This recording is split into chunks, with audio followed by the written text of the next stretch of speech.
चांद का पेड़। बहुत समय पहले हिमगिरी नामक एक छोटा सा गांव हुआ करता था। यह गांव बर्फ से ढकी पहाड़ियों के बीच बसा था और वहां के लोग सरल जीवन जीते थे। पर उस गांव के बीचों बीच एक रहस्यमयी जगह थी, एक पत्थर की दीवार से घिरी हुई, जिसे लोग चांद का आंगन कहते थे। किंवदंती थी कि हर 100 साल में एक रात आती है जब चांद की रोशनी उस आंगन में गिरती है और वहां एक पेड़ उगता है, चांद का पेड़। इस पेड़ के फल जो खाए उसे 100 साल की उम्र, ज्ञान और अद्भुत शक्तियां मिलती हैं। लेकिन उस पेड़ की रक्षा एक प्राचीन आत्मा करती है, जिसे रक्षक कहा जाता है।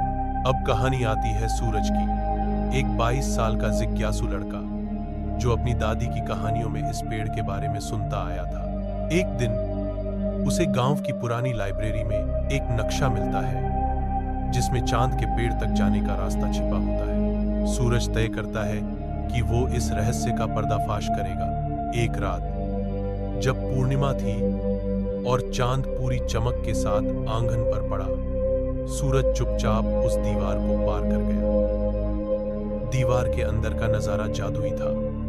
हवा में चमकते कण, नीले नीले फूल और बीच में खड़ा एक उज्जवल पेड़ जिसकी शाखाओं से चांदी जैसी चमक निकल रही थी। जैसे ही सूरज पेड़ के पास पहुंचा, अचानक एक आकृति प्रकट हुई।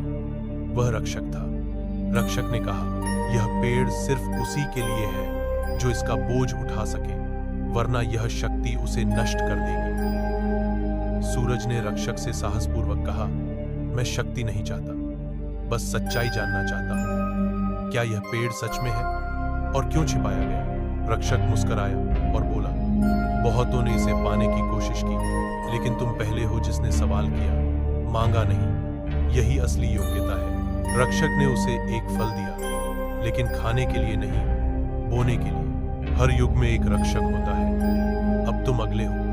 यह फल कहीं और बोना, ताकि अगली सदी में फिर एक खोजकर्ता आए और परख हो सके उसके हृदय की। सूरज लौटा, पर किसी को कुछ नहीं बताया। उसने वो बीज एक नई जगह बो दिया और फिर वो गांव वही रहा। पर अब वहां एक रहस्य एक और जगह छिपा था। अगली पूर्णिमा के लिए, अगली आत्मा के लिए।